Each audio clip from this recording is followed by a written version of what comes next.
Welcome back to the Morning Brief on Channels Television. So right about now, we're taking a breather from the economy to looking at education, particularly with a view to reviewing the state of teachers. We just celebrated the World Teachers Day, and it is instructive that part of the theme of this year's celebration is valuing teachers' voices, but it's a whole gamut of issues. So we're going to be looking at the learning environment as well, and we have a complete panel that will help us, talk extensively and hopefully exhaustively about these issues. So we have joining us this morning Mr. Hassan Akitoye, Chairman, Nigeria Union of Teachers, Lagos Chapter. Good morning and welcome to the program, sir. Thank you for joining us.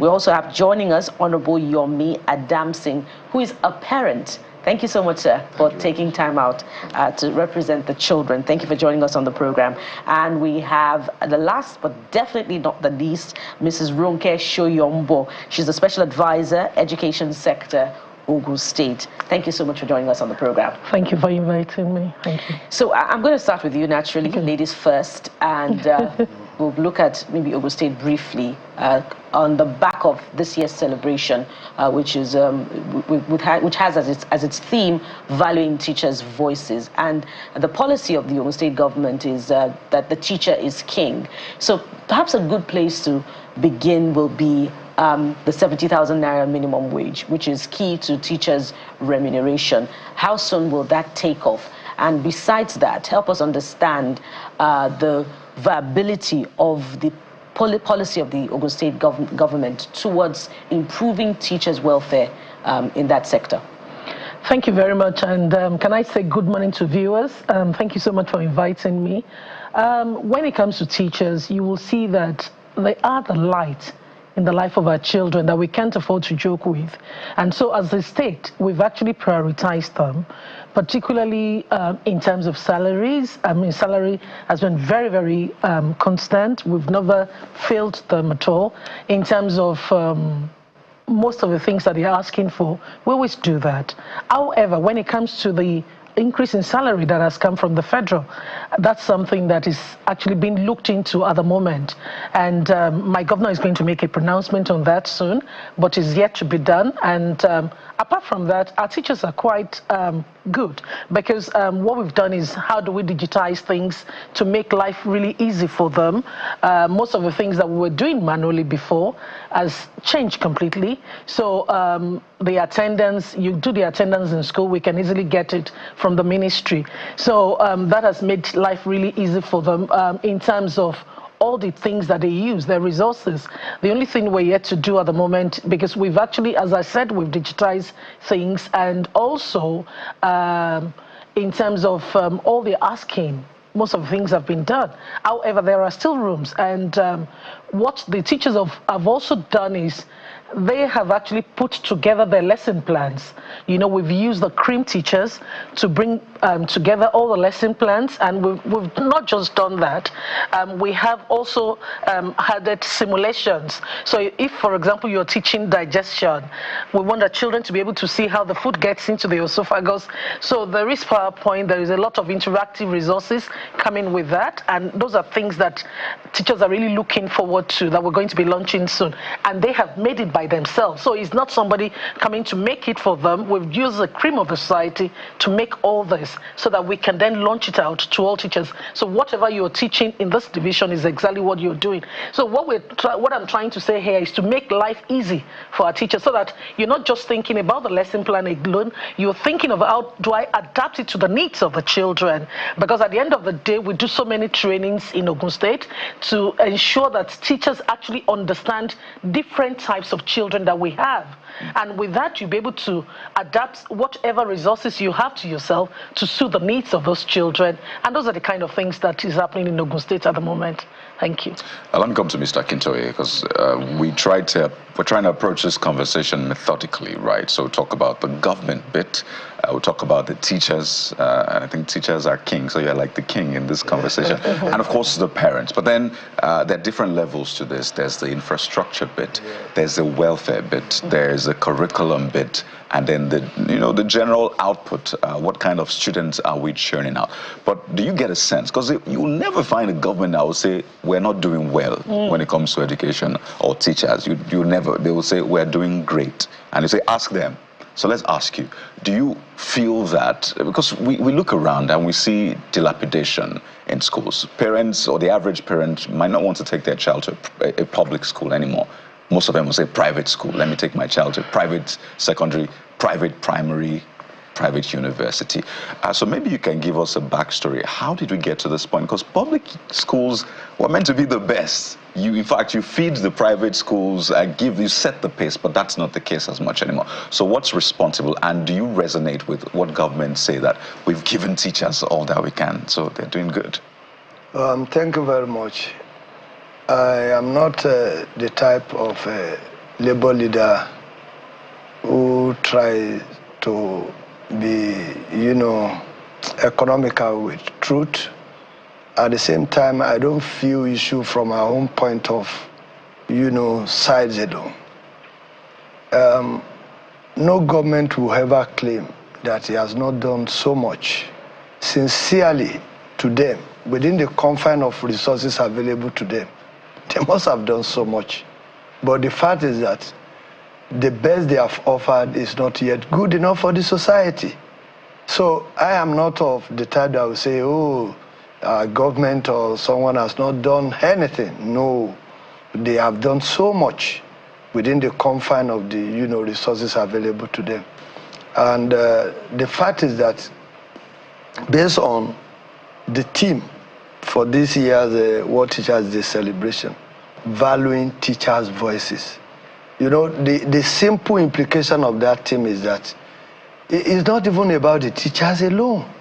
I am using teachers in this context as a symbol of that system, that all the stakeholders within the education, if we want to get it right, our approach to decision making has to be all-inclusive and all-encompassing, so that we will be able to transform that theories to reality. So if we are all on the same page, then you measure development within the context of where are we coming from. You take the documentation before, now, and where we tend to approach.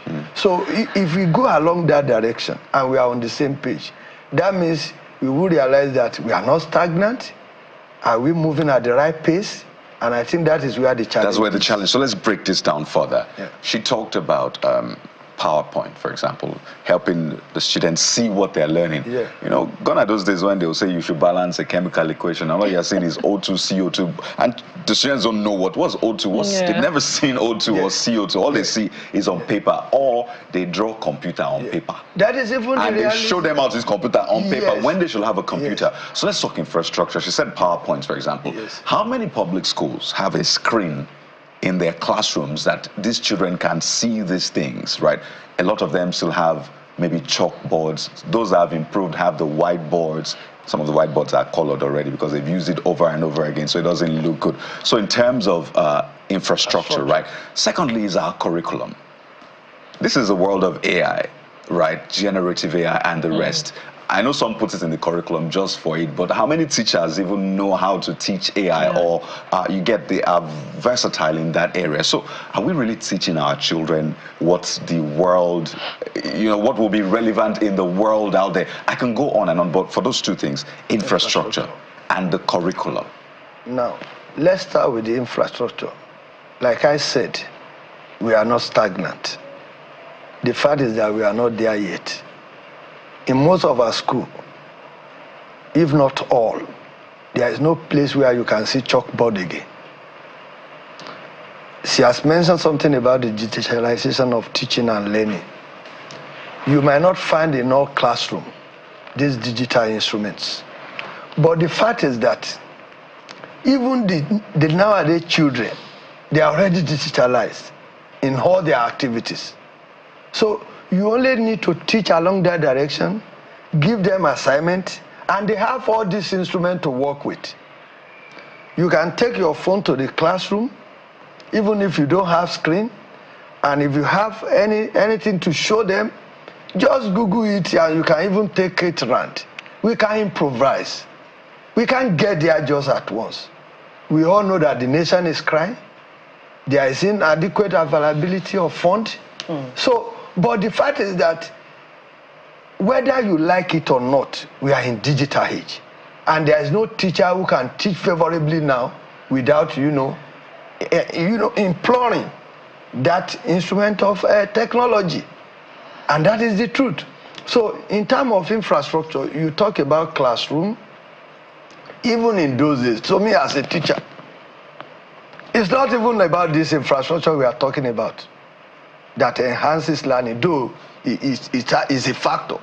In those days, because there are two things we should be talking about. Accessibility to education. Around 1980-81, Jakande in Lagos transformed education. Talking about accessibility, how many of our children will have access to education? And they make provision for this half-wall classroom. Today, some of the beneficiaries of that program have PhD holders. It's about having that quality personnel in terms of teachers who is well trained and continue to be trained so that will be able to deliver and improvise with all those, instructional materials that we are talking about. And you will get the best. And Mr. Kitoye, I wonder if the challenge really is lack of availability of funds, or rather the judicious, expenditure of those funds. And we're going to bring that back to Mrs. Shoyombo. But let's come to Honorable Adamsi. Now, you are a parent in Lagos. Kari has raised quite a number of critical issues that have to do with infrastructure and learning equipment, and whether we're really preparing the children for this knowledge economy that is, what is obtainable the world over. Tell us about the feedback that you're getting. You're a parent of children in Lagos, and we know that parents are paying more increasingly for learning and for the welfare of their children, for those who are in the boarding houses. So are you getting value for your investment in a school in Lagos? Thank you very much. I will just say that in Lagos State government is trying. When you look at the time of Jakande, you see the foundation rightly laid down, and it has continued like that. Even up to the time of our present president now, you will realize that he formulated so many policies helping the children, educational system. It get to a stage, you see, in time of WAEC, students no more paying WAEC. And when you go to those schools, you'll be amazed. You see computer system everywhere. So it's working. I won't say it's not working, but there should be a motivational factor behind all these things. The teachers must be highly motivated. They must be well paid. There must be training, in-service training, train the trainers. All those things must be there. Because if you say you have equipment, and those people that will be the facilitators of those equipments, they are not well trained, those things will just be there lying fallow. And that has been the system in Nigeria. So we need to work fast on how we send these teachers for training all the times. Then the impact will also always be fed by the parents, that no, even in the public school, we put our children there. So in abroad, many people send their children to public school because it's working over there. But here, some people will prefer private school. But I will not deceive you. Even in the public school in Nigeria, as I'm telling you, especially Lagos State, I saw a student that finished from public school. When I say public school, you should know the one it's not the boarding system, a local one. And the guy is a medical doctor today. You understand what so it's one of those boys I brought up. So what am I trying to say is that you look at that kind of tendency, that means Lagos State is laying good foundation. They are doing well, but they need to improve. Are you sure about that? Are you sure that that is satisfactory because of the reported mass failure in WAEC in 2024? Over 500,000 of students failed. We could look at that figure critically and derive portions of failure in each state, but that's a general assessment. So are you sure that it is satisfactory enough? You see, one thing I said concerning that, they are in two ways. You are giving impact to students. Are students assimilating the same? Are they working towards what you are giving out? And you look at the digital age that we are. Many children, they have given out to digital system. When they're supposed to be learning, they are on that computer. They are on that phone. So you see the impact. Well, I told my children one day, I said, look, in our own time, there's nothing like phone. I said, if there are phones like this, many of us will be a first-class candidate in the university. But we still try our best, even without it, because we study hard. We'll be in the library from morning till night. So that is it. So digital age is already driving them away from the academics. So we need to quickly work on it. Fantastic point you raised there, Honorable Adamson, because we don't want to don't want to get to a point that school will now be playing catch-up. I think that's already happening. Schools or the academic sector playing catch-up. So the children are advanced, and then it looks like the academic sector is behind. So they do phones, coding at home, and when they get to school, it's back to the Stone Age, right? And that is a challenge. During your time, I think the biggest development was books. Right? And you had books in school. So you go to the library in school. But now children have access to tablets, laptops, and phones at home. Right? But when they get to school, we take them back to books. So let me come back to you, madam, and get a sense of what government is thinking so that you can meet these children. Because, hey, the average 3-year-old, 4-year-old would get your mobile device or a laptop and work on it. I know on the 10s that are learning coding already, but then they go to school and they say, open your textbook. And they're like, no, I can do more with this. So what is the thinking of government to ensure that school is no more playing catch-up? School is now setting the pace. Because at this rate, children might think, what's the point of going to school? I can stay at home and learn these things. In fact, they see their teachers and they say, my teacher doesn't look like they are paying my teacher well enough. So this education is not working. The children now are smart. So what is the thinking of government? Thank you very much. Because we have to be careful that we're not just looking at the public school sector, but being holistic with the way we are thinking about things, really. Because when it comes to private schools, when it comes to basic education, you can see that the performance at the two sectors are very, very different. And that's because we need to be honest about it, that government is trying its best. However, there's a need to have a roundtable discussion to review and revamp education policies generally. Because there's no doubt about it that, I mean, when you look at private schools and you look at public schools and you ask me, why is the performance here much better than this? Number one, leadership. And when we look at leadership, I'm not saying leadership in public schools, they're great. However, how many people have been empowered to be able to actually talk to the children the way they should? Because everybody is comparing the education in the past to what it is now. Number one, when you look at the private sector, you will see that because a lot of parents are paying for their children, they take law. Sometimes some parents will take law into their hands, the way they nag the teachers and so on. So there is disciplinary issue. A lot of children, the behavior is appalling at the moment. And but in some schools where leadership is tight, where people are very focused, it makes the learning outcome to be much better. So we've got to be very holistic of how do we do this? What do we do? Because a lot of parents are sending their awards to public schools. When people send their awards to public schools, some people will tell you that it's because I can't afford private school. That's why I've sent my child there. But at the same time, do they have enough resources? Do we have enough conducive learning environment? And I'm coming out of Ogun State now because I know in Ogun State we've done a lot when it comes to renovation of schools. But generally speaking in Nigeria now, that if we look at education in Nigeria, there's a need for us to have a good meeting that, okay, let's see, because there is like a lackadaisical attitude generally in the system, because the way you can talk to your teachers in private school will be different from the way you will talk to your teachers in public schools.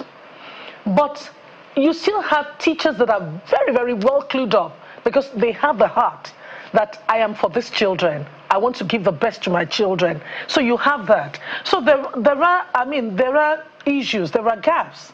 So in terms of renovation, we've got to look at renovation of schools. In terms of what kind of education is being given to the children, because you mentioned quite a lot of things about the alpha generation child. The alpha generation child needs a lot with IT skills. And so that means we've got to review and revamp our policies. In England, for example, you can't teach in England if you're not an IT, if you don't have the competence with the IT. But pardon me, may I come in there? But are we doing enough to revamp those policies? I mean, in Ogun State, the governor had cause, to even acknowledge recently that one of the reasons that the investment in the education sector is not impactful is because the counterpart funding for UBEC that is being expended right now is for 2018 and 2019, and there are some schools that have still not been reached. So it goes back to that point of whether government is prioritizing funds in other aspects of infrastructure than in specific sectors like education and health. In this case now we're talking about education. Yeah. So is the substance really going to education, not just in Ogun State, but in other states? Yes, that's why I said in some states, yes, people have actually put education on their front banner to address issues. However, it is not every state that has seen the power of education, because if we get education right, it will sort out a lot of problems in Nigeria. So there's a need for us, because, talking about Ogun State has done, and I'm not just saying it because it's my state, but it's because of what we have seen, that now you can see conducive learning environments, you understand, and that made a lot of difference. However, there were some things you raised about the issue of, do they have ICT skills? Those are things that we've got to look at. And part of the things, there are some communities that we have seen in Ogun State, because there's no way any government can come into power and say you're going to trash every problem overnight. You cannot. But there are some community areas that we have seen where there were no computers whatsoever for children. What are we doing? So we're getting the tech hub, like tech space, so that it can serve like 7-8 schools together, so that children can access, because if we're not careful, we'll be churning out children without IT skills for secondary school level, for primary school level. Then we've done a lot of disservice to them with this particular generation, because they cannot benchmark themselves with the other children out there. So that's why, to me, I said we're not just looking at Ogun State, but we must look at how do we prioritize this for every state. Lagos State has done tremendous work when it comes to digitization. However, there are still states where children are still lacking behind, where they still don't have all these resources. And also, how do you also train the teachers to make sure that they are very good for the 21st century standard? And that's something we have done in terms of STEM. Right. We did a lot of trainings on science, technology, engineering, and maths for teachers. And it's important to keep this conversation on the front burner. Yeah. There's a tendency to talk about politics, talk about other things, and then we leave behind the most important part. Yeah. Because this is where we groom the children that will go into politics tomorrow, and then we complain. I heard the case of, and I think you can find this across border community, and they realized that people were not doing well when they write the UTME, right? And they were wondering what's going on, and they realized that those students, when they get to, they use computers for UTME now, that will be the first time. It's usually the first time they see a computer.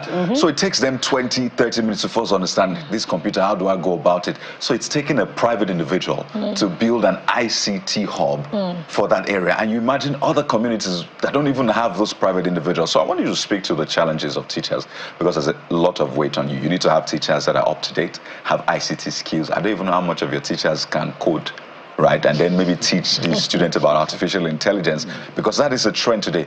So what are the challenges you face? What is the feedback you get from governments when you say, well, we need to be trained, we need to be remunerated? What's the feedback you get from government as to why we cannot fix all of these problems overnight, as she said? It has always been the issue of funding.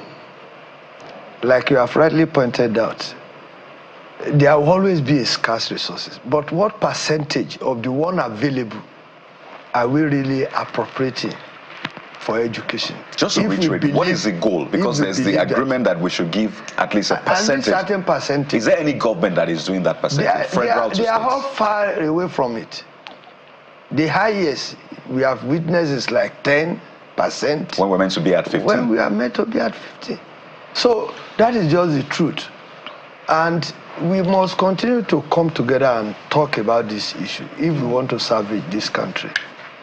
You see, there is every state, especially in Lagos, we normally have training. In terms of infrastructure, we have, 70% of our schools of modern, infrastructure. But this technology we are talking about, we all realize that you can't even operate technology without energy. Is it not an obvious problem of a nation? The head of school, out of the little learning course is receiving every month, is to procure fuel for running generator in school. So even if the computers are there, most of the time they are locked up, maybe because of unavailability of funds to procure fuel. And this disco, power is not there. Maybe schools are band A anyway. I can't imagine. Band B, sorry, pardon me, sir. Yeah, I can't imagine. However, Lagos is at the forefront.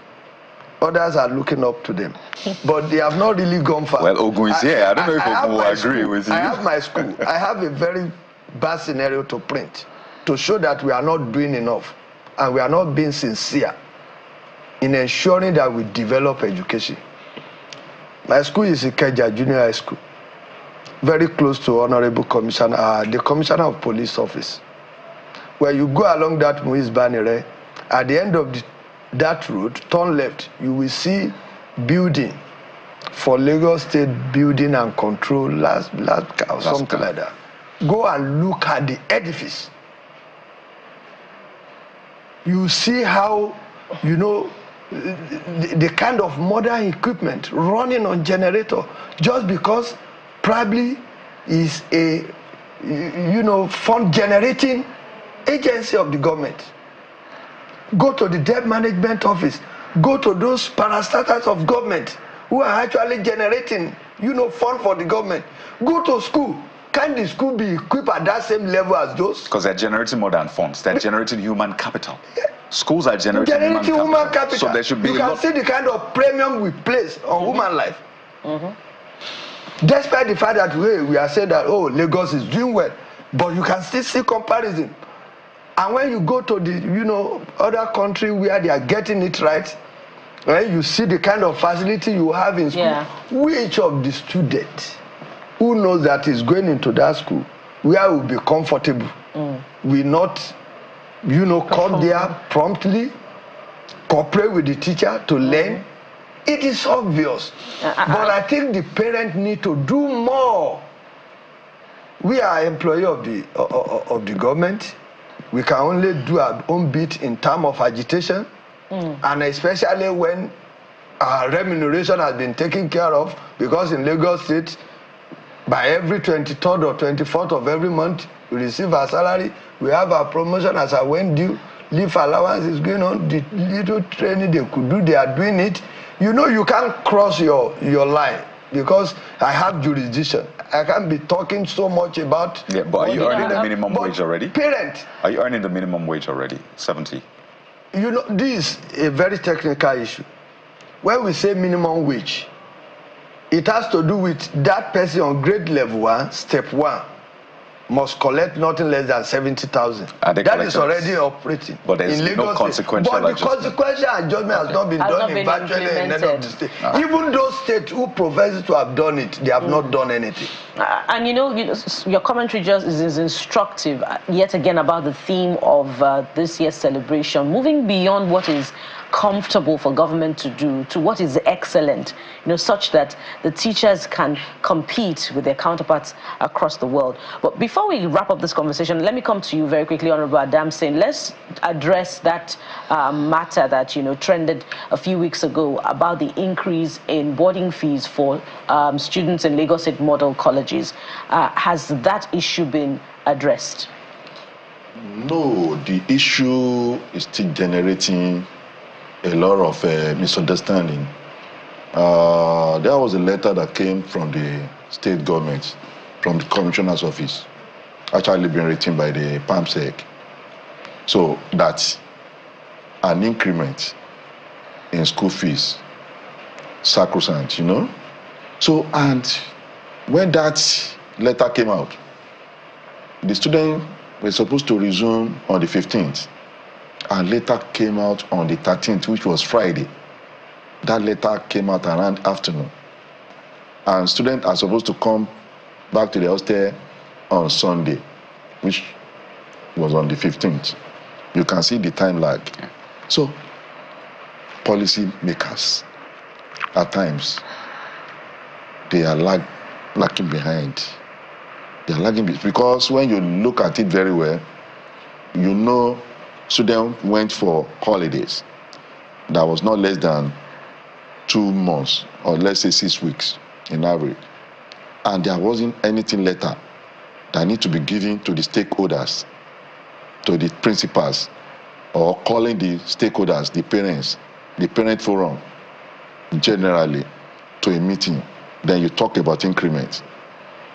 So that they will be prepared for that. So I will just tell you that in a social concept, which we call Nuremberg, there's a problem there. There is no informed consent. That is Nuremberg. There is no informed consent. So, and in any situation where you want to make a policy, so many stakeholders must be participants on the table to discuss the issue. So when you bring it out, they know you are coming.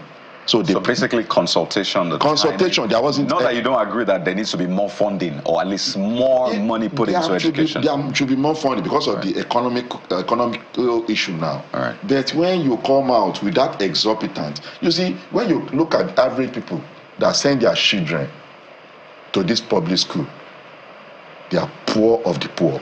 I will not deceive you. I can afford it. Others can afford it, like we're sitting down here. But we look at the generality of affordability. Would they be able to afford it? 99% might not be able to afford it. And some parents have more than one child. Some have 4, some have 3. So how much is being paid right now? It's 35,000 naira. And it is being raised to 100,000. It is being raised, or it has been implemented already? Let's implement it, because there was another letter when they called the parent forum to the meeting at the state assembly. So we had a meeting there. So by the time we had meeting there, so our executive went in with the commissioner, maybe commissioner representative and the school principals that are supposed to be there, and the district officers, the House of Assembly rep. Pardon me, we're totally out of time. Just to say that it's still being implemented. So when they, let me just... No, so no, by the time we're they out of just time, went but for, just to be yeah, sure, it's been implemented. Meeting, right? So it was agreed that they should go and pay that 35,000, then they will now call them for a meeting again. Right. So instead of that meeting, another letter now came out again. That 100,000 is sacrosanct. Not going back. All right. So there is no consultation, which is a bad policy. We're totally out of time. Pardon me, sir. Let's just say... I think I have little analysis to do. We have reached out to the Lagos State government to capture their right of reply, particularly to this matter, and we hope that we'll get a reply in the coming days. But we must anchor at this point, and thank you profusely, gentlemen and lady, for your time. We've been talking with Mr. Hassan Akitoye, Chairman, NUT Lagos Chapter. Thank you so much for your time. Honorable Yomi Adamson, a parent who joined us here also in our Lagos studio, and Mrs. Roke Shoyombo. Thank you so much for your time. Special Advisor, Education Sector, Ogun State. Thank you for your time. Thank you very much. And from here to another exciting conversation. This time around, we'll be speaking with Nollywood great Bob Manuel Udoku, who joins us shortly. Stay with us. We'll be right back.